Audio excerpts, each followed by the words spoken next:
us forms in terms of solutions, and they have not given the desired results, there is nothing that stops us from continuing to explore all means of bringing this insecurity to a halt. And I think that a conference, a summit, where all Nigerians that have interest, all Nigerians that know how, will come and offer their own expertise and knowledge, will be an appropriate thing for this Senate to do now, at least for the image of the Senate. Let us do what we are expected to do. Convoke a summit, profile solutions, give these solutions to the executive by way of resolution of the Senate, and then ensure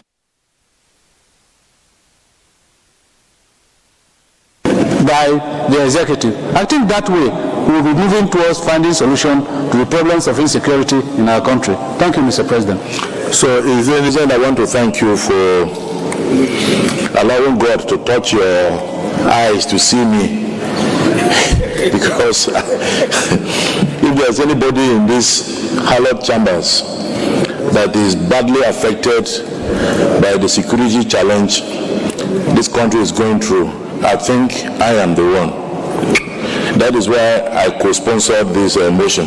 Your Excellency, sir, I come from a local government area that has 15 council wards. As I speak to you, all the 13 council wards have been overrun by banditry.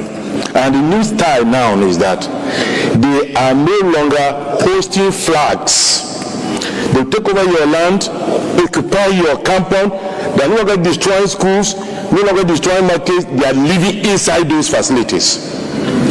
As I talk to you, I am not even sure the president is aware of the enormity of the problems confronting Benue State and other states in the north central Nigeria in particular.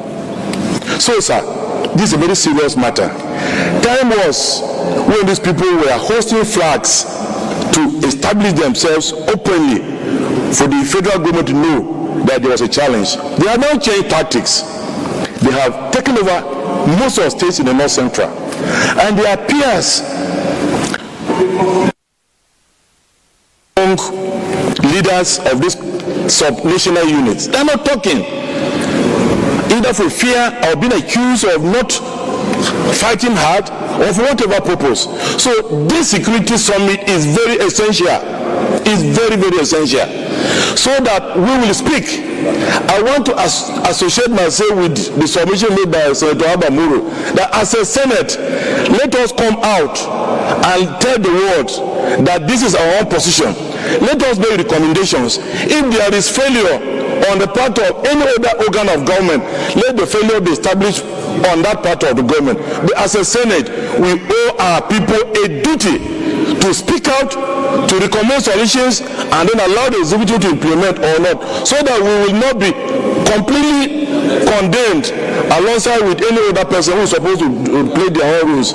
So I wholeheartedly submit that there is need for the national summit to take place, and the Senate should drive it. That is our job as the representatives of the people. We should be seen and not just talking, but doing the needful. So I support the convocation of National Summit. Thank you, sir. What is again bringing it to fore to make it look like they are doing something? Because the real people that are supposed to do something, they are the compromised ones. These ones are just rubber stamp. Because you know something, the way Nigeria is right now, if indeed these ones are, they care about their own people with what is going on, they would have initiated an impeachment move against a call. But they can't. They won't. They won't, not that they can't.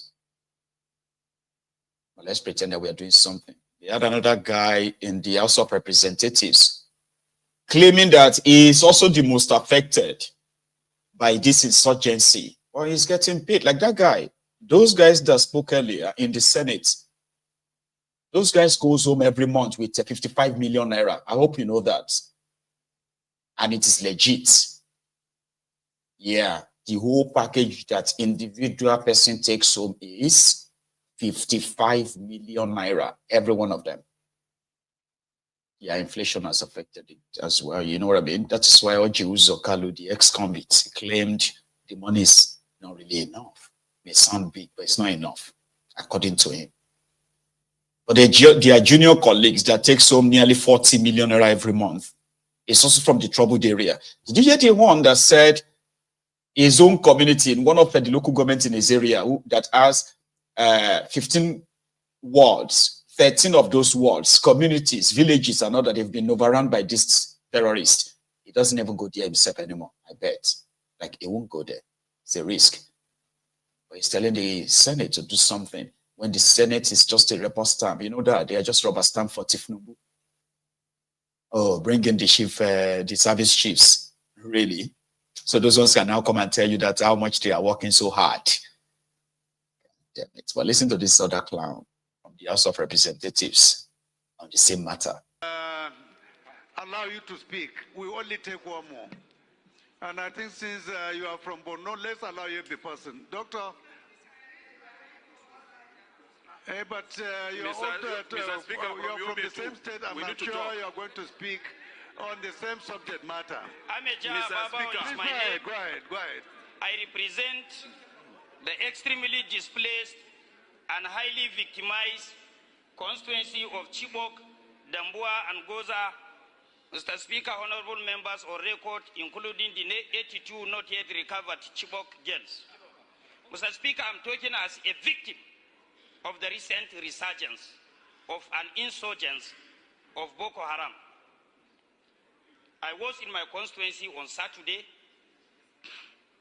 to sympathize, to condole with the people that lost their lives as a result of this sporadic, uninterrupted attacks in my constituency. In Pulka constituency, part of my constituency, 10 peasant farmers who went out to scavenge for what we call firewood. Peasant farmers were slaughtered by Boko Haram members, and 5 are still at large and 3 are critically ill in the hospital.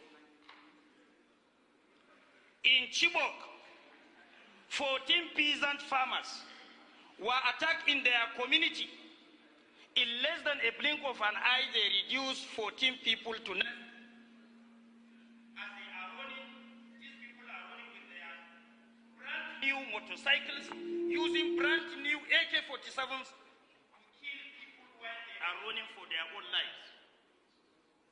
In Isge, I lost 2 military men, a captain and a senior officer, as a result of Boko Haram insurgents. In Kamburu, I lost 2 men and 1 military officer as a result of Boko Haram insurgents.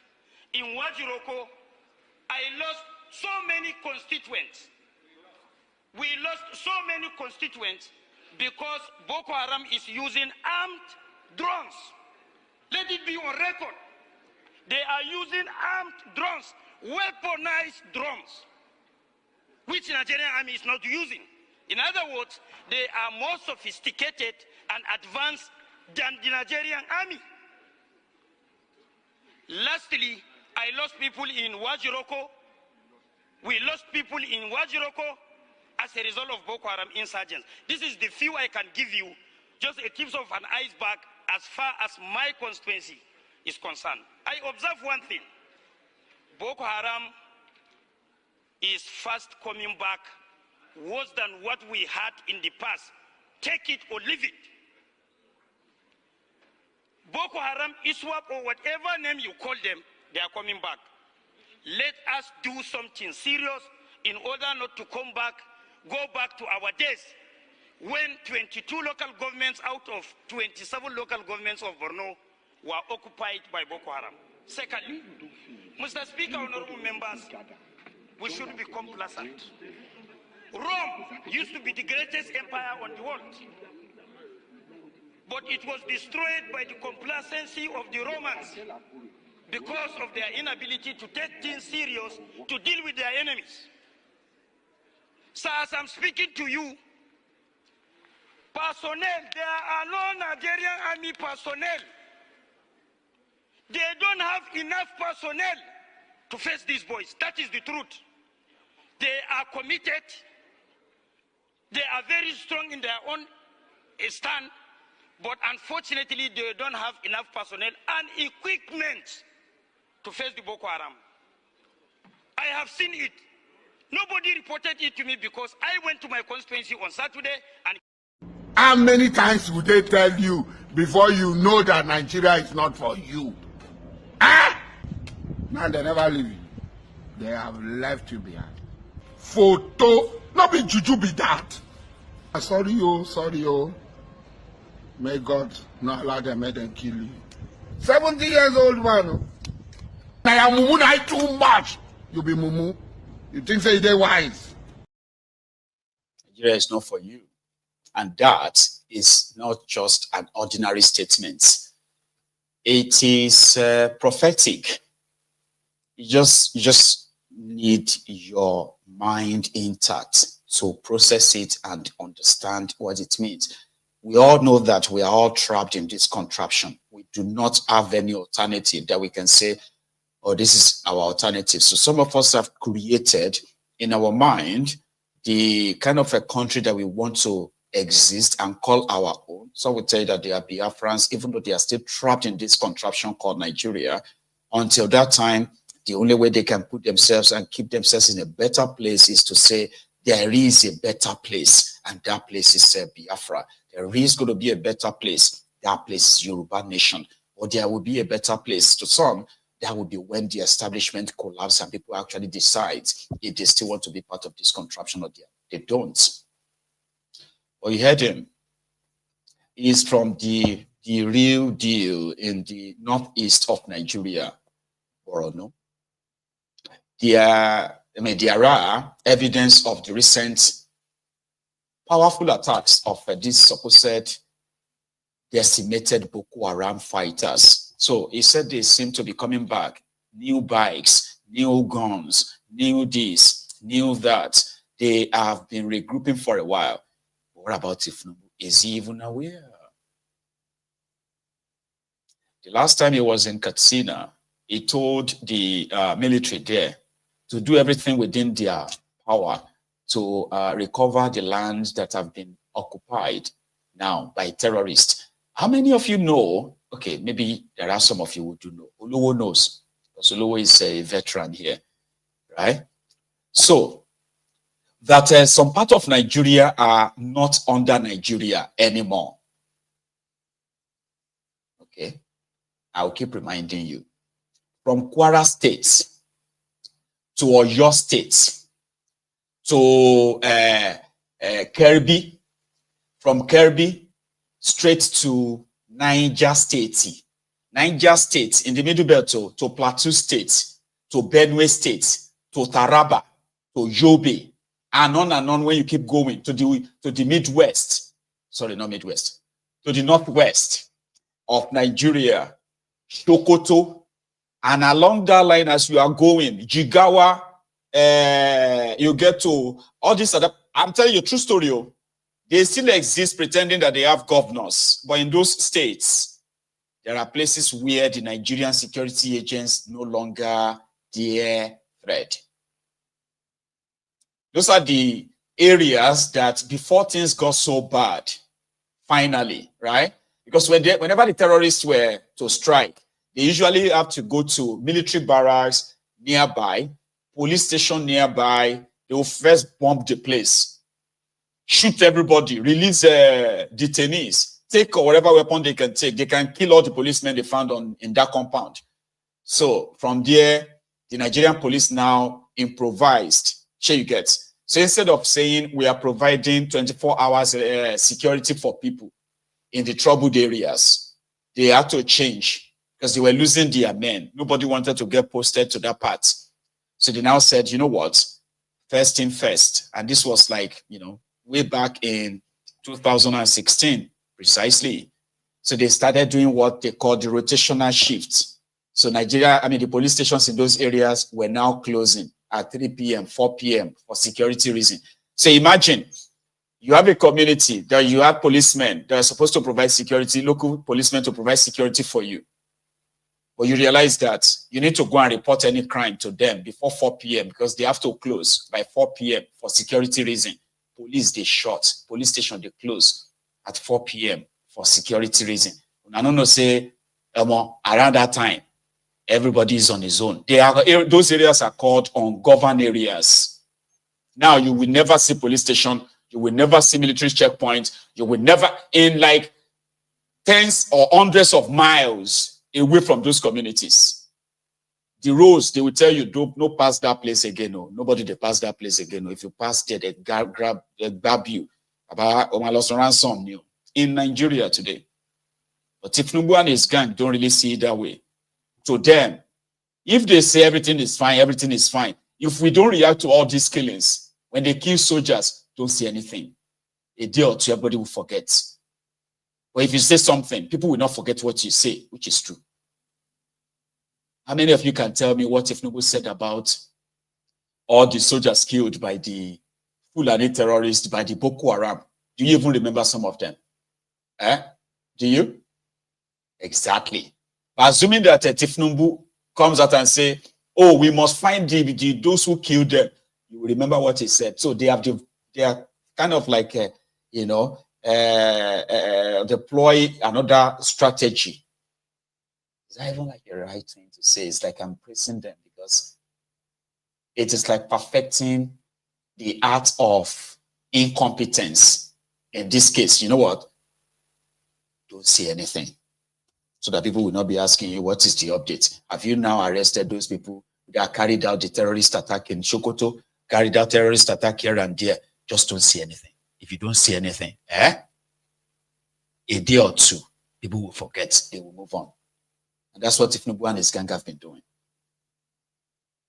They're not worthy of mention, unfortunately. If you carry when you carry the dead body, the corpse of someone, they are likely going to feel like the log of, what do you call it, like the log of wood. Get up, carry up. Or if you have your own loved ones, your real loved one, in that coffin, you go carry him, it will become so heavy because, you know what I mean? That's exactly what the issue of insecurity is in Nigeria, where it is biting them, killing them. It is doing so ruthlessly, no mercy. Women, children, elderly, sick, slaughtered, they are fair game. And these criminal politicians, all talk, no action. Milady Lati, Mr. Latu Aruna, thank you very much for the super chats. Appreciate that.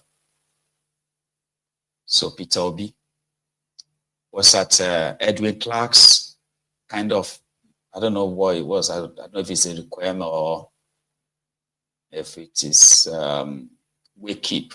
But you know, Edwin Clark is dead. 100% seriously, I should know, but I didn't check if he's been buried. But they have organized, like Padi Banjo, they have organized what seems like a tribute night or, night or, I don't know. Or I do know what Peter Obi told the audience. He was worried. He was challenging the civil society organizations in Nigeria. A lot of you used to kind of like protest.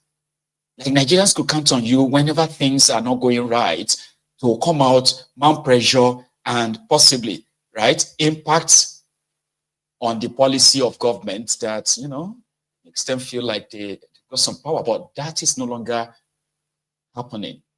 Me, I know the answer. He's asking them why, but I know the answer because those who were protesting then, they are now the people in government. Professional protesters then. The sponsor is now your president. So there will be no civil society group that is going to possibly organize a protest against another civil society group that now form government, because in the spirit of the esprit de corps, my own belief, but here is what Obi had to say to the audience this afternoon. Gregory Obi, but we call him Peter Obi.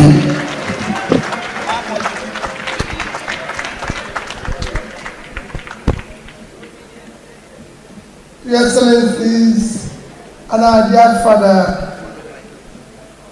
Your Excellency, and my dear elder brother, Jonathan, let me respectfully stand on all due and existing protocols. Where do we start talking of our dear Father, Clark? For somebody like me who has just been part of this 2023 election, he lived a life of courage, a life of sacrifice, a life of justice, a life that is valued. But most importantly, his continued living that life to the end. I listened to my brother Mike when he talked about, may the labor of our heroes past not be in vain. I'm sorry, I'm happy that Jagawan is here, and I'm happy that Jonathan is here. But I can tell you, their sacrifice is in vain. They've sacrificed for nothing. We're in this country when people were protesting, when there was no need to protest.